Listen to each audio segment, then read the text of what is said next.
来，朋友们，咱们今天来聊一个最近几年你可能听到越来越频繁的一个词儿，就是制裁。我们会通过5个最有特点、最有影响力、大家又耳熟能详的国家制裁，一边了解一下它到底是怎么回事儿，同时咱们可以一点一点探究一下这个制裁的底层逻辑，它有哪些手段，被制裁的国家它能怎么反制，还有最关键的，这个制裁它到底管不管用？首先，我来考考大家，你知道2战之后被持续制裁时间最长的是哪个国家吗？就是古巴。1959年，卡斯特罗领导的革命推翻了亲美的巴蒂斯塔政府，古巴走上了社会主义道路，采取计划经济，和苏联走得很近。1962年爆发了震惊全球的古巴导弹危机，美苏在古巴的对峙差点引发了第3次世界大战。最终，苏联同意撤出古巴导弹，美国也承诺不入侵古巴。虽说避免了热战，但美国随即第一次高强度、高烈度的打出了这张牌，就是经济制裁。其实之前自打卡斯特罗上台，美国就已经开始制裁古巴了，禁止向古巴出口石油，减少对它糖的进口配额。但62年导弹危机之后，这个制裁的强度一下上升了好几个数量级。1963年，肯尼迪颁布了古巴资产控制条例的禁令，全面禁止一切古巴商品的进口，对它的出口也严格限制，从此开启了对古巴全面的贸易封锁。之后很快，这个制裁又进一步的升级，古巴在美国的资产也给冻结了，那些在美国的古巴公司都别干了，封锁，你们在美国赚的钱、存的钱也冻结。你看这个其实就是经济制裁2个最经典的手段：贸易封锁和资产冻结。贸易封锁就是我不买你东西了，不让你赚钱，同时我也不卖给你东西了，让你物资短缺。而冻结资产呢，就是你们国家政府的资产凡是在我境内的全都给你冻结，就算你想撤走，你想和其他人做生意也不行。那你说这么强硬的制裁效果它怎么样呢？答案是不怎么样。古巴63年之后，不管是经济增长还是对外贸易都在持续的增长，为什么呢？因为它有个靠山，就是苏联。苏联和当时东欧一些社会主义国家一共占了古巴3/4的对外贸易，不光是古巴最大的出口市场，还给古巴提供了大量的物资、能源、补贴等等。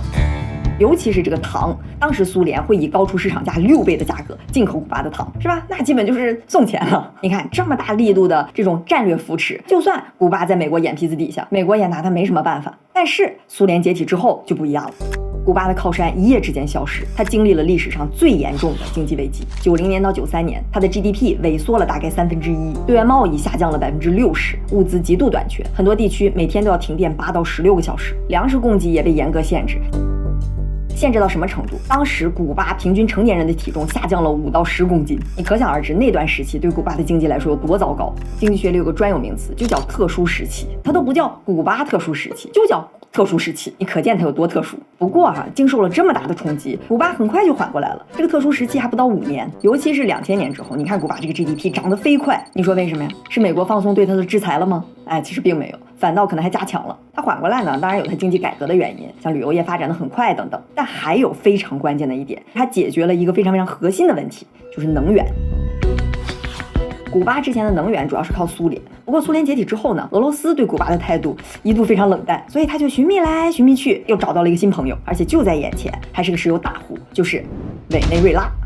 这个委内瑞拉之后也是被制裁整得够呛，我们一会儿再说。不过他从90年代开始就跟古巴走得非常近。委内瑞拉总统查韦斯跟卡斯特罗他俩私人关系就非常好，查韦斯经常就说卡斯特罗那是我的导师，他还曾经为了给卡斯特罗一个惊喜，专门飞过去参加卡斯特罗的生日 party。总之，委内瑞拉不光是帮助古巴度过了最艰难的时期，甚至还可以说是推动了古巴经济的再次启动。其实美国跟古巴的关系并不是一直都那么紧张。09年开始，奥巴马的时候曾经开启了一段古巴跟美国的解冻期，两国甚至还在2015年建交了。谁知道后来特朗普一上台，奥巴马说的都不算数了古巴我们该制裁还要制裁，把它再次列入了国家支持恐怖主义的名单，还额外又加了200多条制裁。We will not lift sanctions on the Cuban regime until it delivers full political freedom for the Cuban people. 今年特朗普又签署了备忘录，将会对古巴进一步实施更加严格的制裁，美国再次回到了对古巴极限制裁禁运的模式。我估计很多朋友可能受到媒体宣传的影响，就感觉古巴这个国家很穷很落后。它确实因为被美国限制物资，有不少人道主义的问题，也很难买到 iPhone， 也很难吃到麦当劳。但你要看它 GDP 的发展，我们刚才也看到了，那个曲线是非常惊人的。2020年人均 GDP 一度逼近1万美元，赶超了墨西哥，是越南的2倍多。总体来说，这个经济发展的速度还是挺可以的，好像没受到制裁那么大的打击。你说为什么？其实也很好理解，因为除了美国，其他的国家几乎都没有对古巴进行制裁。不光没有制裁，大部分国家其实是非常反对美国对古巴的过分制裁的。你就看2024年，联合国当时有一项决议，必须终止美国对古巴的经济、商业和金融封锁，要对这个事儿投票。结果呢是187票赞成，2票反对，美国和以色列，还有1票弃权是摩尔多瓦。当然，这个决议它就是出自联合国大会，没有什么强制性，就是个建议。但你能看出来，大多数国家的态度还是非常明确的。你现在不就是一个纯人道主义压迫了吗？人古巴也没干什么伤天害理的事儿，反正这有点欺负人了。反正大概是这么个意思。现在呢，古巴跟委内瑞拉、欧盟、中国等等都是非常密切的贸易伙伴，但还是有非常严重的贸易逆差，这个贸易通道也不是非常的通畅，最近2年还陷入了经济危机。这些我们之后有机会单聊古巴再详细展开。到底什么叫做经济制裁？它是一种胁迫形式，试图通过破坏经济交流而迫使行为者改变其行为。说白了就是我让你难受，我让你膈应，我让你痛苦，我逼着你做出妥协，做出让步。这个经济制裁呢，它一般不是目的，而是一种手段，为了威慑对方，达到某种目标。常见的目标有什么呢？比如说政策改变、政权更迭、消除恐怖主义、结束战争、什么人权、民主、其他等等。古巴这个事儿里头呢，虽然表面上美国有很多目标，但底层最核心的可以说是政权更迭。如果从这个角度来看，美国对它的制裁肯定是不成功的。其实历史上制裁真正能达到目标的比例并不高，还不到10%。但成功的也有，我能想到的一个比较典型的就是南非。当时他从48年开始实施种族隔离制度，少数的白人统治多数的黑人和有色人种。后来80年代的时候，全球各个国家几乎是统一对南非实施经济制裁，切断它的贸易，切断它的援助。你要知道，南非是非常依赖它的黄金出口、矿产出口，这打击就很有力。再加上外部的舆论压力、内部的反抗运动，成功逼迫南非政府在90年释放了曼德拉，逐渐取消了种族隔离的制度，然后西方也慢慢放开了对它的制裁。这就是个很成功的例子。你看南非，它跟古巴最主要的一个不同，就是其他国家拉起手来一起制裁，这个制裁的力度就大大增强。不过就算全球国家拉起手来一起制裁，也有国家它能扛得住。而就算美国它就打算自己制裁，一个人制裁，它也有招。别急这个马上一会儿就能看到。嘿嘿。你看古巴被制裁了这么多年，经济其实还算 OK， 但是我们刚才提到他那个好哥们儿委内瑞拉，那受到制裁之后，真的就成了全世界几乎是经济最差、最糟糕的国家。你想，委内瑞拉那是全球已探明石油储量里边最大的国家，按理说怎么着也应该是20世纪全球最有钱的国家之一，结果搞得一团乱。咱来说说委内瑞拉怎么回事。2005年，美国开始了对委内瑞拉的制裁，但最开始制裁范围其实并不是很广，大概就是说，你们那边毒品有点泛滥了而且打击恐怖主义你们也不怎么配合，怎么搞？所以就针对一些个人包括政府官员，加起来大概几十个，采取了一些制裁。后来呢，因为委内瑞拉经济实在是太糟糕，通货膨胀极其严重，民众开始受不了，在2014年爆发了全国范围的抗议活动，大大小小加起来有近万起，规模空前。而当时马杜罗对这些抗议进行了非常强力的镇压。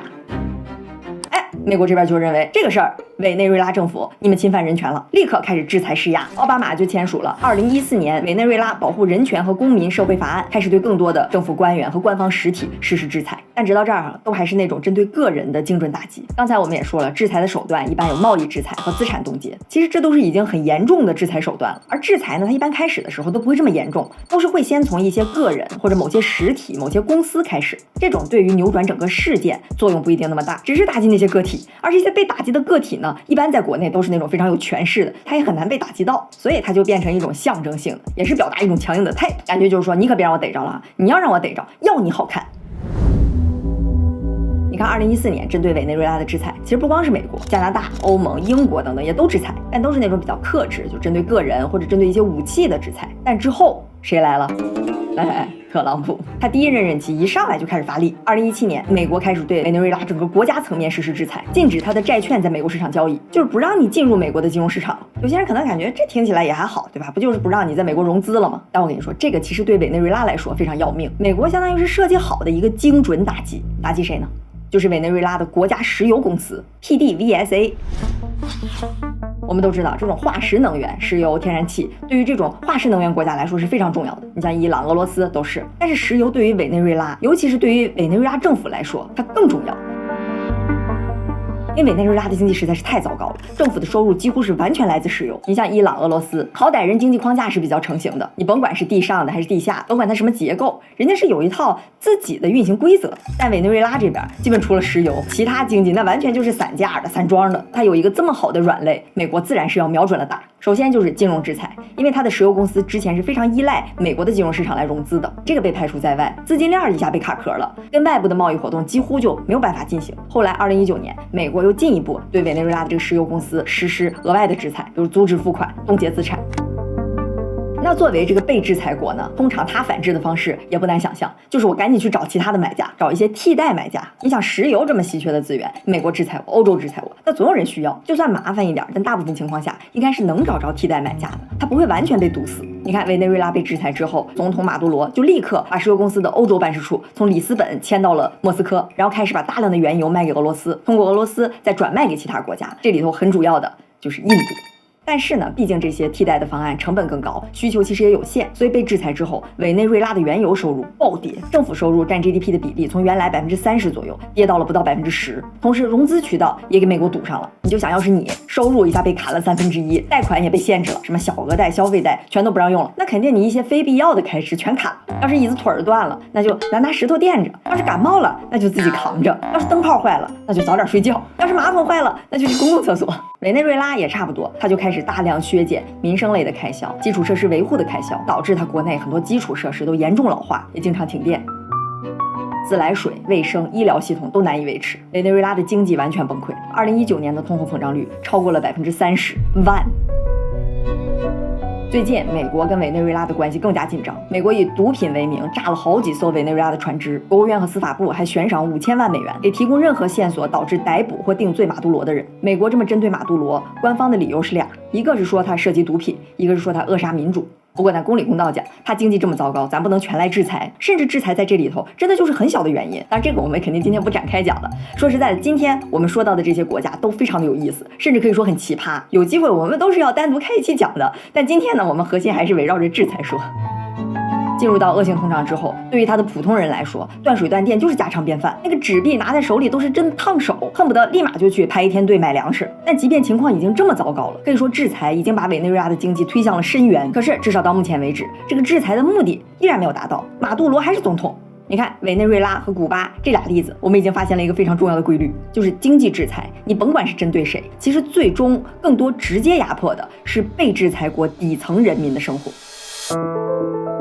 这背后非常残酷的逻辑，就是希望通过压迫底层人民、压迫大众，去推动被制裁国的内部变革。其实这一点，不管是制裁国还是被制裁国的精英阶层，他们都心知肚明。这就挺讽刺的，是吧？因为很多时候制裁的原因就是因为你被制裁国压制民主、侵犯人权。那要不这样吧，我来进一步压迫你们的生活，让你更水深火热，来帮你增加一点反抗的决心，是吧？这个分析我们就点到为止。我们来看下一个国家，朝鲜。其实对朝鲜的制裁主要就是围绕着核武器，或者更严格一点说是大规模杀伤性武器。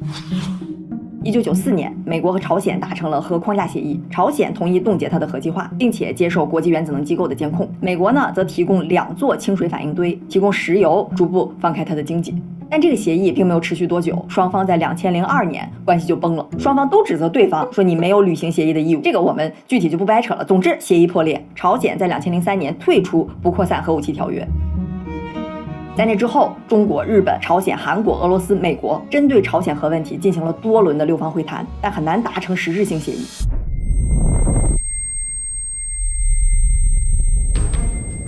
2006年，朝鲜首次进行了核试验，震惊全世界。联合国安理会立刻通过了1718号决议，对朝鲜实施经济、军事、贸易制裁。从那之后，我们简单来说，就是朝鲜不停地进行核试验，各国、联合国不断对朝鲜加大制裁。朝鲜一实验、一发射导弹，联合国就通过新的制裁方案，什么个人资产、金融制裁、贸易制裁等等全用上了，至少通过了8次决议，扩大对朝鲜的制裁。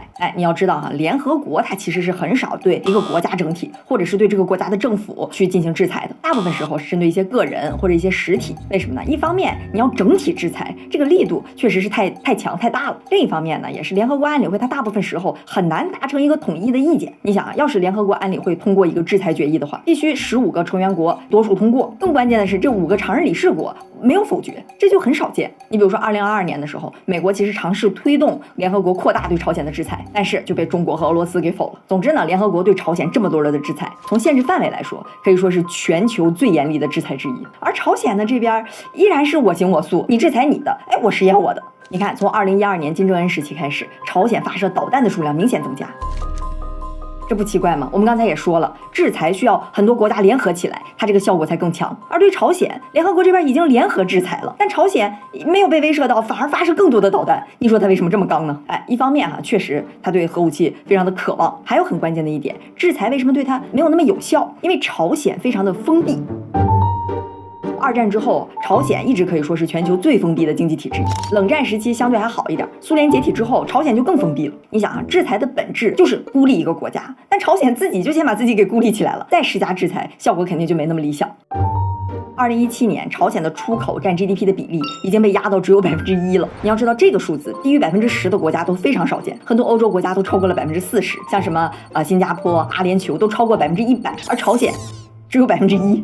其实朝鲜也有很多规避制裁的方式了，比如说走私，比如构建自己的黑客队伍、洗钱网络。我跟你说，朝鲜的黑客还是非常厉害的。据不完全统计，近8年间发起了数十起大型的网络攻击，获利超过30亿美元。但不管怎么说，朝鲜跟外界的贸易往来还是非常少的。说到这儿，我来考考大家哈，你知道朝鲜在现在全球疯狂制裁的重压之下，它最近几年最主要的出口产品占了它2023年出口40%，你知道是什么吗？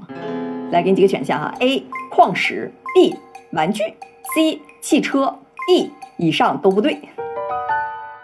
答案就是 D 以上都不对。其实剩下几个也是朝鲜比较主要的出口产品了，尤其是原矿石。但它出口最多的产品，我觉得还挺逗的哈，是假发，就包括人的假头发、胡须，还有假睫毛。2023年，朝鲜向中国出口了1680吨的假发，这是什么概念？我粗略估算了一下哈，这大概相当于1.5亿个成年的长发女性的发量，就是我这种。朝鲜的总人口才2600多万，我们就假设这里边一半是女性，它每年出口的假发量够把全国的女性剃光10回的了。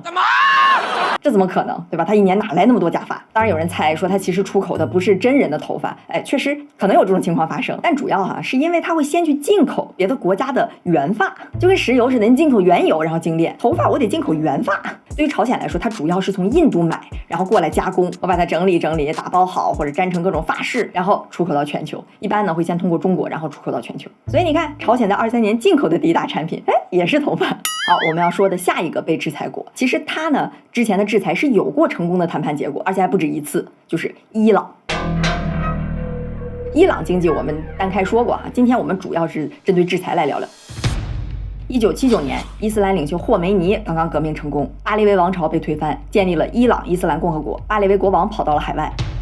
紧接着就发生了著名的人质危机，一帮伊斯兰学生冲进了美国驻德黑兰大使馆，把几十个美国使馆的外交官扣作人质，要求美方配合交出巴列维。当时伊朗跟美国关系非常紧张，美国就对伊朗实施了非常严厉的经济制裁，冻结了伊朗在美国81亿美元的资产，这对当时的伊朗来说是非常要命的，同时还禁止了很多伊朗的经济贸易往来。你要知道在那时候经济制裁这个手牌不像现在这么烂大街，美国除了对古巴以外就没怎么用过，伊朗着实他也没怎么见过这招，也不知道会带来什么样的后果，所以也是非常谨慎非常小心。再叠加上各种的谈判各种威胁，1年多以后伊朗就释放了美国的使馆人员。你看这里头有一部分功劳确实是可以算在制裁里头的，可以算是一次短暂但是成功的制裁案例。在接下来的几十年里，随着两伊战争、支持地区武装组织、导弹项目等等逐渐浮出水面，美国就开始不断加大对伊朗的制裁。不过这个时期其实一直还比较克制，主要针对个人、针对武装组织或者针对石油公司等等，而真正对伊朗大规模制裁的还是在2000年之后。当时就有迹象表明伊朗正在秘密进行核试验。一旦涉及到核武器，全球制裁力度都会加大，就跟朝鲜一样，不光是美国，像是欧盟、联合国安理会也都开始制裁伊朗。而这回我跟你说，美国它来了一招更狠的，可以说是制裁的第2式，这个很关键，也成了它之后全面经济制裁的一个标配，就是2级制裁。什么叫2级制裁？它不光是说我上升了一个等级那么简单，它是说不光我不和你做生意了，同时我还会威胁其他人，就是你们谁要是让我发现敢和他做生意，我也要来弄你。这就好像有一帮小朋友，之前的制裁是说大美威胁小一，说我不跟你玩了，往后我用过的东西，我玩过的玩具，我坐过的位置你都不能碰，以后见着我你就绕道走。你看这个威胁其实听起来已经很强硬了，但是呢，美国它经济实力再强，也就占了全世界 GDP 的1/4。你光威胁说我不和你玩了，那小一还可以跟剩下那3/4的小朋友玩，对吧？他还可以跟小欧、小俄、小日们玩，和那些国家做生意。所以之前这个制裁的效果不是很明显，而这回这个2级制裁呢，就相当于大美威胁说了，不光我不跟小一玩了，你们其他人小欧、小俄、小日，你们也不能跟小一玩了啊！谁要敢跟他玩，我干你！你你想，这个大美本来就是孩子王，对吧？肌肉量也最大，其他小朋友一般情况下他也犯不着跟大美对着干。反正我可能跟小一也不太熟，那我也别和小一玩了。你看，2级制裁就是通过威胁其他国家跟我一起孤立，就会大大提高制裁的成功率。对美国来说，它相当于一个杠杆，这个打击力度就要大得多。咱们来进一步分析，其实能实施2级制裁，这里头有一个先决条件，就是你这个大美国，你首先自己得非常的强大。你看历史上这些制裁的数量，你会发现2000年之后开始指数上升。你说为什么？是因为2000年之后世界比之前乱得多吗？未必。很主要的一个原因就是这个世界从原来的2级变成了后来的单级。美国一家独大，就会让它更容易去实施2级制裁，有效性就会大大提升，导致美国会增加使用制裁的频率。比如说我们刚刚说的委内瑞拉，为什么被制裁限制的那么惨？其实主要也是2级制裁，不过不是贸易，而是金融的2级制裁。你们其他国家谁要是跟委内瑞拉进行贸易往来，你们不能碰美国的银行，这个打击面是非常大的，这就会导致几乎没有人敢跟委内瑞拉有资金往来，至少明面上有资金往来。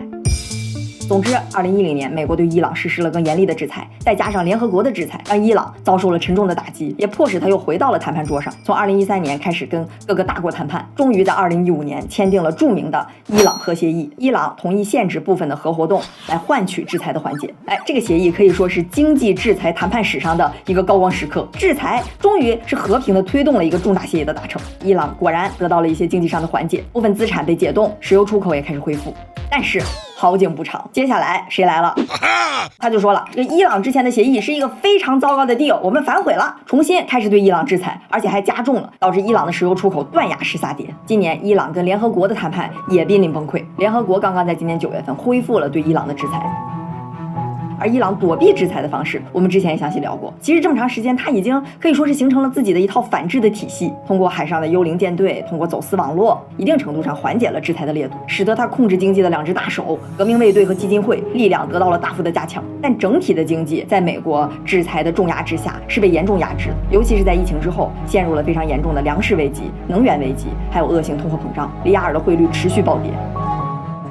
你看，这是不是又印证了我们刚才说的那个理论？制裁更多压制了伊朗的底层大众。就算你认为这是我们达成目标必须要付出的代价，底层大众就是得被压制到一定程度才能站起来做出些改变。但是呢，这里边其实还有一个更残酷的现实，就是很多时候，也可以说是大部分时候，制裁不光是达不到让被制裁国内部产生对立的效果，反倒是在它的宣传下，会让底层的大众更敌视制裁国，而被制裁国的政府通常会在这种特殊环境下进一步增强它的集权。你看，这其实起到的是一个反效果，让做出改变变得更加困难，让制裁的主要后果就变成了单纯的去惩罚和压制被制裁国的底层大众。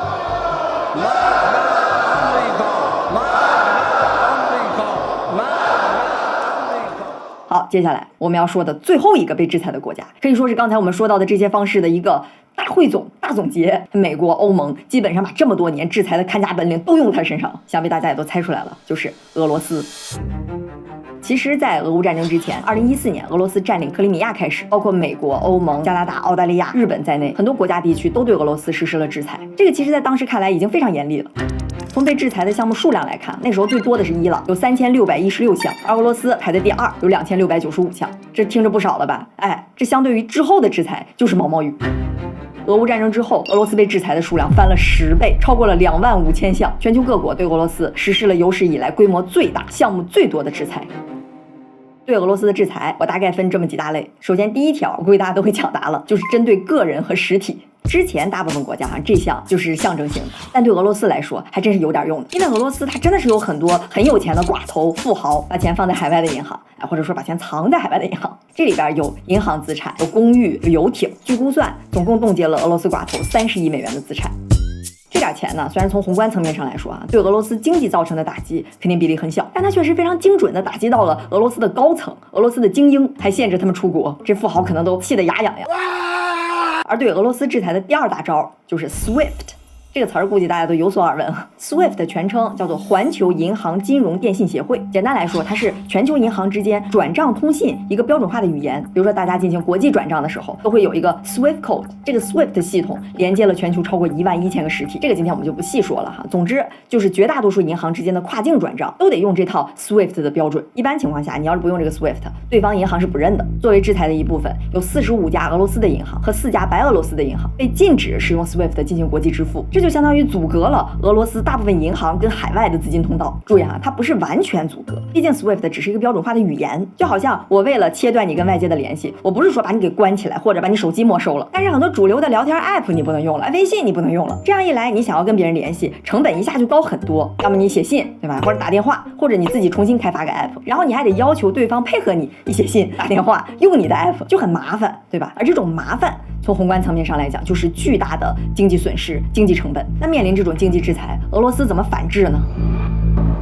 它其实早在2014年就开发了一套自己的 SWIFT 的替代系统，叫做 SPFS。放在刚才咱们说那个例子里，就是相当于他自己开发了一个聊天的 app。其实开发这么套系统并不难，那个 SWIFT 本身我跟你说也不好用，非常慢，效率也不高。那关键就是所有人都用它，它有它的网络效应。就算俄罗斯这个 SPFS 系统它开发的再好，最难的地方是让对方的银行也信任这个系统，也用这个系统，这都需要时间。所以现在俄罗斯的跨境支付里头，大概是有1/4走的是这个 SPFS 系统。其他的方式呢，比如说你可以通过一个友好的第三国的银行，通过加密货币，它也开发自己的稳定币。但总之，排除 SWIFT 对俄罗斯资金链的打击还是挺大的。对俄罗斯第3大制裁方向就是冻结官方资产。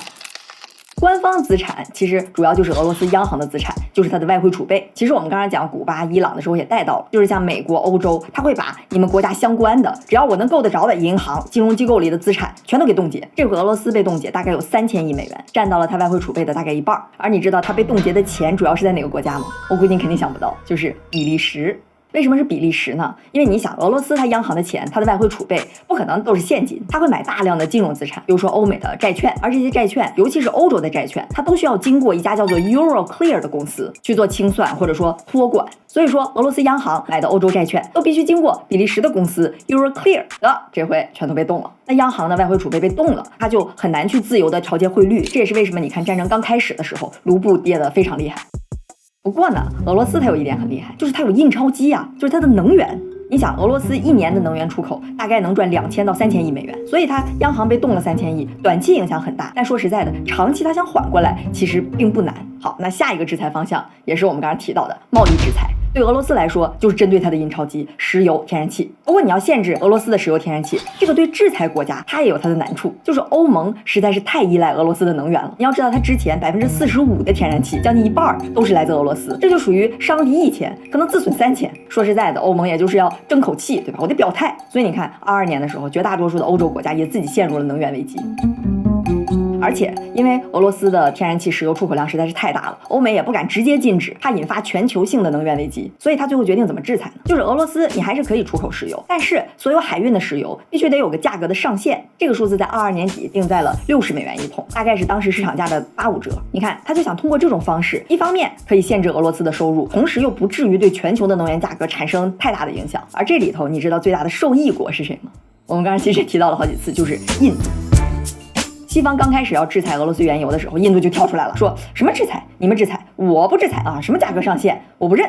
于是印度就开始大量的进口俄罗斯的能源，大概是战前它从俄罗斯进口数量的20倍。其实这2年你看，印度经济发展的非常快，这其实跟俄罗斯廉价的能源输入是有很大关系的。当然了，印度不参加制裁，肯定也是有成本的。成本是什么呢？就是2级制裁。你看，美国今年先是给印度加了25%的基本关税，前2天特朗普又说了，因为你买了那么多俄罗斯的石油，还不遵守价格上限，所以我额外再给你加25%的关税。总的来说呢，西方对俄罗斯进行贸易制裁、原油制裁，俄罗斯规避的方式之一就是卖给印度、卖给中国。它能源出口肯定会被抑制，但还是有不少的收入，这个也成了它抵抗制裁的重要经济来源。同时呢，俄罗斯也会进行很多的走私。你看，这个是格鲁吉亚和俄罗斯的边境，这排着大长队的货车，全都是等着跟俄罗斯进行贸易的车。这里头其实藏了很多像是什么奔驰、宝马这种被制裁的豪车。你要是单看官方数据的话，你就会发现这2年格鲁吉亚的贸易逆差怎么这么吓人？就是它的进口量要远远大于出口。为什么呀？其实人家不光是进口增加了，出口也增加了，只不过它都是偷偷运到俄罗斯的，没有记在官方的账上，所以官方显示出来的贸易逆差就明显增加。其实这就相当于俄罗斯通过格鲁吉亚转口贸易来躲避制裁。除了刚才咱们说的俄罗斯受到那些官方制裁，它其实还受到了一个冲击，你也可以把它叫做制裁，我觉得还挺有意思，就是来自海外企业的自我制裁。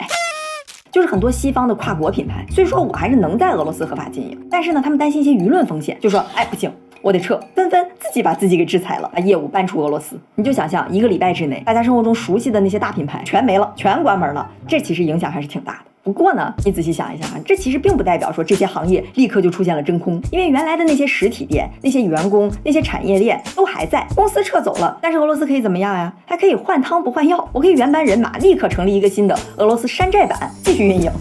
所以那时候俄罗斯就出现了挺多看起来有点搞笑的山寨品牌，原来的 Starbucks 变成了 Stars Coffee，Zara 变成了 Mug，Coca-Cola 变成了 Dobry Cola， 等等吧。你看，咱们刚才说了这么多例子，其实有一个关于制裁的底层规律，就是这个制裁它往往是短期的威慑力更强。经济制裁很多时候它打的就是一个措手不及，等被制裁国缓过来了，调整过来了，新的系统形成了，它的边际效果就会骤减。你看为什么制裁对像古巴、朝鲜没那么大作用？他们制裁那么多年了，早就缓过来了，什么经济结构、资源渠道、替代方案，全都已经搞明白了，所以也没有那么怕你制裁。而美国跟伊朗2次谈判的成功，其实都是足够的突然，这伊朗来了个措手不及。而俄罗斯呢，虽然感觉上西方对它的制裁是突发的，但其实你看，俄罗斯从14年就开始秘密的准备去应对西方的制裁。制裁它是在刚刚启动的时候，被制裁国还没有形成一个完整的替代系统，打击度是更高的。这个时候是有最大的激励去完成让步和谈判的。而一旦最开始没达成协议，这个时间一拖下去，制裁就会越来越少的压制被制裁国的精英，而只会持续压制底层民众，又很难有效的达成协议，形成一个僵局。这个在学术上说，就形成了一个制裁疲劳。而一旦制裁疲劳形成，不管是制裁国还是被制裁国，其实都会形成一批既得利益者，想要取消制裁就会变得更加困难。如此一来，就形成了一个制裁的怪圈，最终就会演变成对底层大众无止境的慢性压制。其实吧，针对今天咱们讲到的每个被制裁的国家，我都查了巨量的信息和资料。但是呢，为了保持这个结构主线清晰，时长比较可控又通俗易懂，确实很多细节和内容都被我忽略了。这些国家里头，你看咱们讲过的是俄罗斯和伊朗，剩下的我一定会逐个击破的。这话就撂这儿了，今天先这样，拜。